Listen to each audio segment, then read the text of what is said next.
Bonjour à tous, c'est Samy. Alors aujourd'hui, c'est un épisode un peu spécial.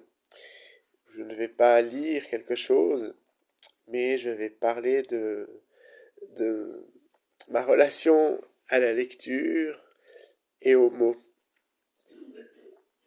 Voilà.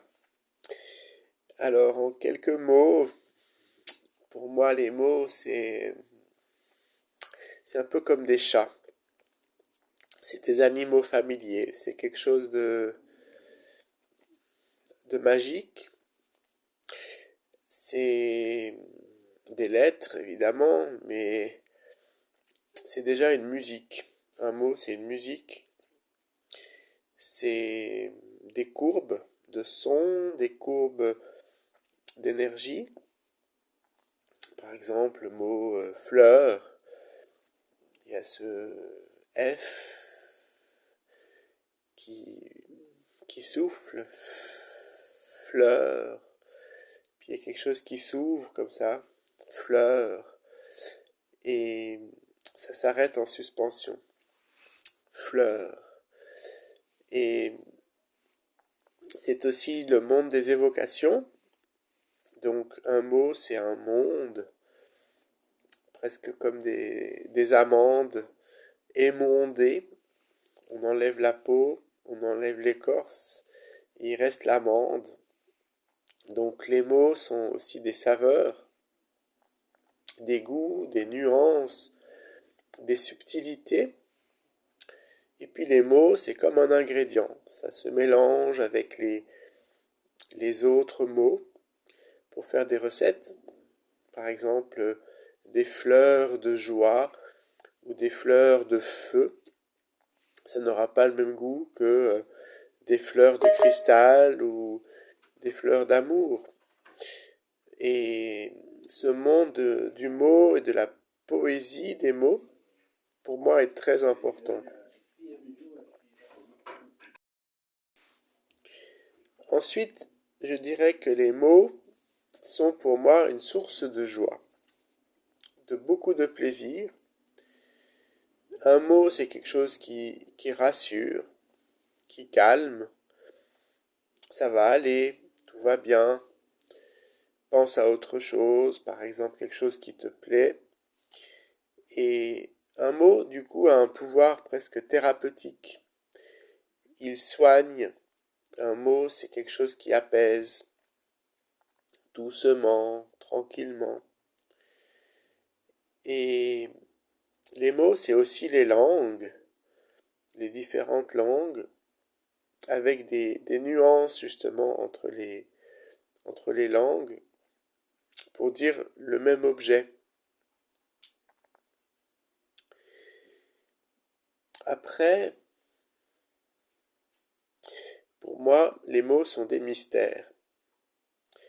Il y a dans les mots quelque chose de profond, quelque chose de comme le mot terroir.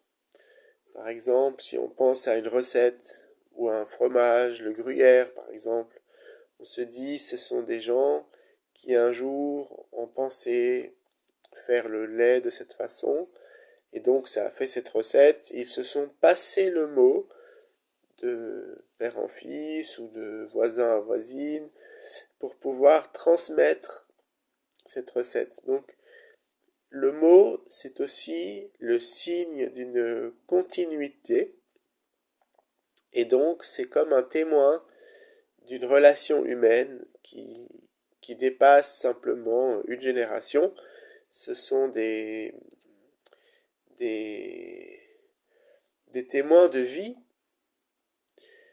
et puis de se dire tiens mais tel mot il vient d'où, qu'est-ce qui fait que on dit par exemple je sais pas moi cheval et pas chevanne ou chevard, on dit cheval.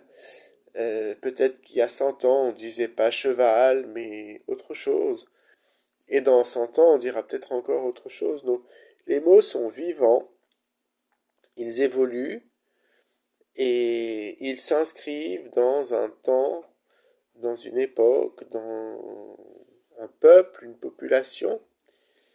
Je dirais presque que les mots sont des fleurs qui n'ont pas cessé de fleurir. Et quand la fleur tombe, la plante est toujours là. L'année d'après, elle aura peut-être des pétales un peu plus rougés, un peu plus rosés, un peu plus épais, un peu plus transparents. Il y a ce genre de nuances dans la vie des mots. Ensuite, on pourrait dire que les mots, c'est un peu des fenêtres. À travers un mot, on peut apercevoir quelque chose. Et puis un mot, c'est parfois le silence, l'espace qu'il y a entre les mots. On peut dire deux mots, puis les quatre autres ne sont pas dits, mais on les entend quand même. Une fois, j'ai écouté une pianiste que j'aime beaucoup, qui s'appelle Clara Askill, et que je vous invite à découvrir. Et Clara Askill, quand je l'ai écoutée, j'ai écrit un petit poème.